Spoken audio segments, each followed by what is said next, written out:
साथ भी ऐसा होता है कि जब भी आप देर तक एक जगह पर बैठ जाते हैं या लंबे टाइम तक कोई काम करते हैं और उसके बाद जब आप उठते हैं या चलने फिरने की कोशिश करते हैं तो आपके पैर जो है सुन्न हो जाते हैं। कई बार आपने ये फील किया होगा, या फिर जब भी कभी आप सुबह उठते हैं तो आपने ये नोटिस किया होगा कि आपके हाथ पैरों में बहुत ज़्यादा प्रिकिंग या सुई चुभने जैसी झुंझुनी हो रही है, या फिर टिंगलिंग टाइप ऑफ सेंसेशन हो रहा है। ऐसा लग रहा है जैसे कोई सुई चुभ हो रहा है। या फिर कभी कभी तो ऐसा होता है कि अचानक से कुछ करते हुए या अगर आप खाली बैठे हुए हैं तो आपके हाथ जो है वो ट्रेमलिंग करने लग जाते हैं या कांपने लग जाते हैं। अचानक से ये सारी चीज़ें होती हैं और हमें समझ में नहीं आता है कि आखिर दिक्कत क्या हो रही है। तो दोस्तों, हमें इस तरीके के जो सिम्टम्स हो रहे हैं इसे बिल्कुल भी लाइटली नहीं लेना है। ये आपके शरीर में होने वाली कोई गंभीर बीमारी का एक संकेत हो सकता है। तो आज की इस वीडियो में हम बात करेंगे नसों की कमज़ोरी के बारे में, या इसके पीछे क्या वजह होती है, और उसकी बेस्ट होम्योपैथी मेडिसिन के बारे में हम जानेंगे। तो इस वीडियो को एंड तक ज़रूर देखिएगा। तो फ्रेंड्स, मैं हूँ डॉक्टर दीप्ति और आप सभी का मेरे यूट्यूब चैनल पे बहुत बहुत स्वागत है। अगर आप मेरे इस वीडियो को पहली बार देख रहे हैं और अभी तक चैनल को सब्सक्राइब नहीं किया है तो वीडियो के नीचे सब्सक्राइब बटन है, उसे प्रेस करिए, बेल आइकन को भी प्रेस करिए और चलिए शुरू करते हैं। सबसे पहले हम जानते हैं कि ये जो भी मैंने आपको इसके पहले सिम्टम्स बताए हैं उसके पीछे की वजह क्या क्या हो सकती है। तो सबसे पहली जब वजह होती है वो होती है विटामिन B12 की कमी का होना। विटामिन B12 जो है आपकी नसों को प्रॉपरली वर्क करने के लिए बहुत ज़्यादा इम्पॉर्टेंट एक विटामिन होता है, जिसकी कमी होने की वजह से आपको इस तरीके के सिम्टम्स जो है समझ में आ सकते हैं। हमारी नसों को ठीक से काम करने के लिए विटामिन B12 की ज़रूरत होती है। अगर इसकी कमी हो जाए तो आपकी जो नसों की आउटर लेयर होती है वो कमज़ोर हो जाती है, जिसकी वजह से आपको झुंझुनी या फिर टिंगलिंग टाइप ऑफ सेंसेशन महसूस हो सकते हैं। सेकेंड रीज़न हो सकता है ब्लड सर्कुलेशन का कम होना या पुअर ब्लड सर्कुलेशन का होना।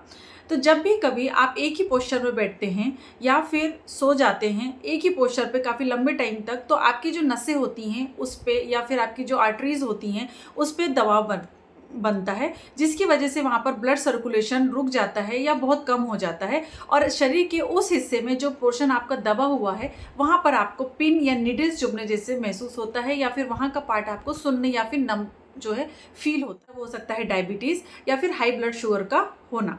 तो जब भी कभी आपको डायबिटीज़ की प्रॉब्लम है या आपका ब्लड शुगर लेवल बहुत ज़्यादा हाई रहता है तो इसकी वजह से भी आपको नसें, जो आपकी जो बॉडी की नर्व्स होती हैं, जो नसें होती हैं, वो डैमेज होने लग जाती है।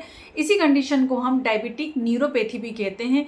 इसमें पेशेंट की जो नर्व होती हैं वो डैमेज हो जाती हैं, जिसकी वजह से अक्सर आपने देखा होगा कि जो डायबिटिक के पेशेंट होते हैं वो हमें हमेशा बताते हैं कि उनके पैरों में या हाथों के तलवों में काफ़ी ज़्यादा बर्निंग सेंसेशन होते हैं, उन्हें बहुत ज़्यादा जलन होती है, और कई बार उनके जो फीट्स हैं या जो एक्सट्रीमिटीज़ हैं वो बहुत ज़्यादा नम पड़ जाती हैं, वहाँ पर जलन होती है। टिंगलिंग सेंसेशन भी डायबिटिक के पेशेंट को अक्सर देखने को मिल जाते हैं। तो एक ही वजह ये भी हो सकती है। नर्व कंप्रेशन का होना इसकी अगली वजह हो सकता है, या फिर आपकी जो नसें हैं वो किसी भी वजह से दब गई हैं तो वहाँ पर भी आपको इस तरीके के सेंसेशन हो सकते हैं। स्लिप डिस्क का होना या सर्वाइकल स्पॉन्डिलिटिस की कंडीशन में या फिर गलत पोस्चर की वजह से जब भी कोई नस दब जाती है तो वहाँ पर आपके हाथ पैर में झुंझुनी सी महसूस होने लगती है, और ये लगातार झुंझुनी जो है वो आपको परेशान करने के लिए सफिशिएंट होती है। अगली वजह हो सकती है एंजाइटी का होना या फिर बहुत ज़्यादा स्ट्रेस ले लेना। जब हम बहुत ज़्यादा एंजाइटी ले लेते हैं या स्ट्रेस में होते हैं या बहुत ज़्यादा नर्वस होते हैं तो वैसी कंडीशन में हमारी बॉडी में कॉर्टिसोल नामक एक हार्मोन रिलीज़ होता है, जिसके रिलीज़ होने की वजह से आपके हाथों में अक्सर कंपन या फिर ट्रेमलिंग जैसी सिचुएशन या ट्रेमर महसूस होता है। आपने कई बार नोटिस किया होगा जब आप बहुत ज़्यादा नर्वस हैं तो आपके हाथ जो है आपको एकदम ट्रेमलिंग करते हुए फील होते हैं। तो एक ये वजह भी हो सकती है। तो फ्रेंड्स, ये थी कुछ वजह जिसकी वजह से आपकी नसों में कमज़ोरी हो सकती है, या फिर वहाँ पर ट्रेमलिंग हो सकती है, सुई या पिन चुभने जैसा, निडल चुभने जैसा फील हो सकता है, बहुत ज़्यादा झुंझुनाहट हो सकती है। तो इस तरीके की कंडीशन आपको अक्सर बहुत सारे पेशेंट में देखने को मिल जाती है। चलिए बात करते हैं इसकी ट्रीटमेंट पार्ट की तरफ बढ़ते हैं। तो होम्योपैथी में 3 बेस्ट होम्योपैथी मेडिसिन के बारे में मैं इस वीडियो में आपको बताने वाली हूँ, जो इस कंडीशन के लिए काफ़ी ज़्यादा फायदेमंद होने वाली है। लेकिन कोई भी जो मैं आपको मेडिसिन बताती हूँ या किसी भी तरीके के ट्रीटमेंट के बारे में जब मैं आपसे डिस्कस करती हूँ तो इसका मतलब ये नहीं है कि आपको सेल्फ मेडिकेशन करना है। जब भी आपको सिचुएशन इस तरीके की आ रही है, सिम्टम मैच कर रहे हैं, तो आप आपके नज़दीकी किसी भी होम्योपैथी डॉक्टर से जाकर मिल सकते हैं या एक न्यूरोलॉजिस्ट से जाकर मिल सकते हैं। वो आपको कंफर्म बताएंगे कि आपको किस तरीके से डायग्नोस करेंगे पहले तो कि क्या प्रॉब्लम है, उसके बाद वो आपको ट्रीटमेंट भी बताएंगे और उसके हिसाब से आपको आगे ट्रीटमेंट लेना चाहिए।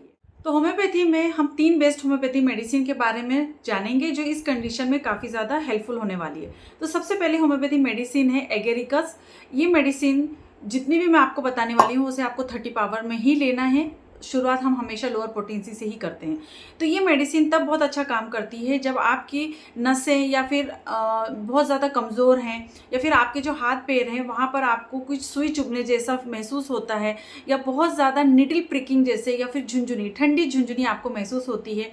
तो वैसी कंडीशन में आप इस मेडिसिन का उपयोग कर सकते हैं। आपकी जो नसें हैं वो अपने आप फड़फड़ाती हुई सी या मसल ट्विचिंग जो है आपको फील होती है, तो वैसी कंडीशन में ये मेडिसिन काफ़ी ज़्यादा इफेक्टिव है। तो 30 पावर में आपको लेना है। दिन में 2 से 3 बार आप इस मेडिसिन का यूज़ कर सकते हैं। नेक्स्ट होम्योपैथी मेडिसिन है जिंकम मेटेलिकम। इसे भी आपको 30 पावर में लेना है। ये होम्योपैथी मेडिसिन नसों की कमज़ोरी में, जब बहुत ज़्यादा नसें कमज़ोर पड़ जाती हैं, नर्वस वीकनेस में ये बहुत ज़्यादा अच्छे तरीके से एक्ट करती है। रेस्टलेस लेग सिंड्रोम एक कंडीशन होती है जब पेशेंट के लेग्स जो है वो कंटिन्यूस वो हिलाता रहता है, तो वैसी कंडीशन में ये मेडिसिन बहुत ज़्यादा इंपॉर्टेंट होती है। कई बार आपने देखा होगा कि कोई भी एक व्यक्ति लगातार बैठे बैठे अपने पैर को कंटिन्यूसली मूव करता रहता है या हिलाता रहता है, तो ये जो आदत होती है ये रेस्टलेस लेग सिंड्रोम का एक सिम्टम होता है। तो ये इस तरीके की कंडीशन में मेडिसिन काफ़ी ज़्यादा इफेक्टिव होती है। तो ये पैरों में होने वाली बेचैनी में काफ़ी ज़्यादा असरदायक होम्योपैथी मेडिसिन है। लास्ट होम्योपैथी मेडिसिन है माइगल लेजियोडोरा। इसे भी आपको 30 पावर में ही यूज़ करना है। और ये होम्योपैथी मेडिसिन कोरिया या फिर ट्रेमर जैसे हम अनकंट्रोल मूवमेंट जिसे कहते हैं, या अनकंट्रोल ट्रैवलिंग जो होती है, उसकी बहुत ही इंपॉर्टेंट और बहुत ही इफ़ेक्टिव मेडिसिन में से मानी जाती है। अगर आपको बहुत ज़्यादा हाथ या फिर शरीर में कहीं पर भी बिना कंट्रोल के मूवमेंट होता है, लगातार आपके हाथ या पैर, आपके बॉडी का कोई भी हिस्सा लगातार कांपता हुआ है या कंपन होता है, तो उस कंडीशन में ये मेडिसिन बहुत ज़्यादा इफेक्टिव है। ये आपकी बॉडी की नसों को शांत करने में काफ़ी ज़्यादा हेल्पफुल मेडिसिन है। तो ये 3 होम्योपैथी मेडिसिन को हम नर्वस वीकनेस में या नर्व से रिलेटेड कंप्लेंट में यूज़ कर सकते हैं। डाइट में या फिर आपकी एक्टिविटीज़ में चेंजेस करके भी आप इस सिचुएशन को कुछ हद तक इम्प्रूव कर सकते हैं। तो जब भी कभी आपको इस तरीके की प्रॉब्लम है तो आपको डाइट में विटामिन B12 की इम्प्रूवमेंट करनी है। आपको डाइट में विटामिन B12 को ऐड करना है। तो जब भी कभी आपकी नर्वस वीकनेस है, ट्रैवलिंग हो रही है, झुंझुनी सी होती है, तो आपको विटामिन B12 और मैग्नीशियम से भरपूर चीज़ें खानी है, जैसे कि दूध, दही, अंडे, ग्रीन लीफी वेजिटेबल्स। तो ये चीज़ें जो होती हैं आपकी विटामिन B12 की कमी को ठीक करने में हेल्पफुल होती है। अगर आप वेजिटेरियन हैं, अगर आप अंडे वगैरह नहीं ले पाते हैं, तो आप डॉक्टर की सलाह से सप्लीमेंट्स भी शुरू कर सकते हैं जो विटामिन B12 की कमी को ठीक करने में काफ़ी ज़्यादा मददगार होते हैं। इसके अलावा आपको फिजिकली एक्टिविटी या योगा पे भी आपका ध्यान बढ़ाना चाहिए। रोज़ाना 20 से 30 मिनट आपको वॉक करना कंपलसरी है। इसके अलावा अगर आप योगा करते हैं या कोई स्ट्रेचनिंग वाली कोई भी एक्सरसाइज करते हैं, तो ये आपके ब्लड सर्कुलेशन को इम्प्रूव करती है और दबी हुई नसों को खोलने में काफ़ी ज़्यादा मदद करती है। अगर आपको बहुत ज़्यादा नमनेस रहती है तो आप वहाँ पर हाइड्रोथेरेपी जिसे हम कहते हैं वो भी अप्लाई कर सकते हैं। तो जब भी कोई हिस्से में झुंझुनी हो रही है या फिर वहाँ पर नम पड़ गई है, तो आप वहाँ पर हल्का सा गर्म पानी से सिकाई कर सकते हैं, या फिर आप बर्फ़ से भी उस जगह को थोड़ा सा मसाज कर सकते हैं, जो कि आपकी नसों को आराम देता है और उसे खुलने में काफ़ी ज़्यादा मदद करता है। इसके अलावा आप मालिश भी कर सकते हैं या मसाज भी कर सकते हैं। तो सिंपल आपको हल्के हाथों से मस्टर्ड ऑयल लेना है, जिसे हम सरसों का तेल भी कहते हैं। पुराने टाइम में लोग इसे बहुत ज़्यादा यूज़ करते थे मसाज में। तो आप इसे, या फिर कोकोनट ऑयल जो रहता है हमारा सिंपल, उसे हल्का सा गर्म करके मालिश कर सकते हैं उन हिस्सों पे जहाँ पर आपको बहुत ज़्यादा नमनेस है, टिंगलिंग सेंसेशन हो रहे हैं, या फिर बहुत ज़्यादा वहाँ पर झुंझुनी सी महसूस हो रही है। अगर आप मसाज करते हैं तो वहाँ मालिश करने से आपका ब्लड सर्कुलेशन इंप्रूव होता है और दबी हुई नसें जो हैं वो खुलने में मदद करती है। आपको ये झुंझुनी वाली प्रॉब्लम जो है, या निडल प्रिकिंग, या फिर आपको बहुत ज़्यादा नमनेस हो जाती है, ट्रैवलिंग हो रही है, कोरिया की प्रॉब्लम हो रही है, तो आपको इन सब बातों में नहीं रहना है। अगर बहुत ज़्यादा इसके साथ में चक्कर आ रहे हैं, या फिर बोलने में दिक्कत हो रही है, या आपको ऐसा फील हो रहा है कि ये प्रॉब्लम हद से ज़्यादा बड़ी हुई है, तो बिना देरी करे आपको आपके नज़दीकी न्यूरोलॉजिस्ट या नसों के जो डॉक्टर होते हैं उनसे जाकर मिलना है, उन्हें दिखाना है, ताकि ये किसी बड़ी और समस्या ना बन जाए। तो ये किसी और बड़ी बीमारी का संकेत हो सकते हैं ये सिम्टम्स, तो आपको तुरंत जाके न्यूरोलॉजिस्ट से ज़रूर संपर्क करना है। तो दोस्तों, नसों की सेहत को बिल्कुल भी इग्नोर नहीं करना है, आपको अच्छी डाइट लेनी है, फिजिकल एक्टिविटीज़ करनी है। और अगर आपको ये जानकारी अच्छी लगी है, पसंद आई है, तो आपको इस वीडियो को लाइक ज़रूर करना है।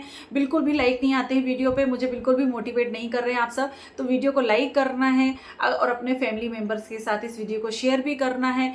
और इसी तरह की हेल्थ रिलेटेड टिप्स अगर आप पसंद करते हैं और आपको इस तरीके की हेल्थ रिलेटेड वीडियोस अच्छी लगती है, तो मेरे चैनल को सब्सक्राइब भी आपको करना है। और कमेंट करके मुझे ये सब बताइए कि क्या आपको भी ये दिक्कत होती है या कभी लाइफ में आपको इस तरीके की प्रॉब्लम। इसके बाद मिलेंगे हम नेक्स्ट वीडियो में, तब तक के लिए stay healthy, stay fit. Thank you.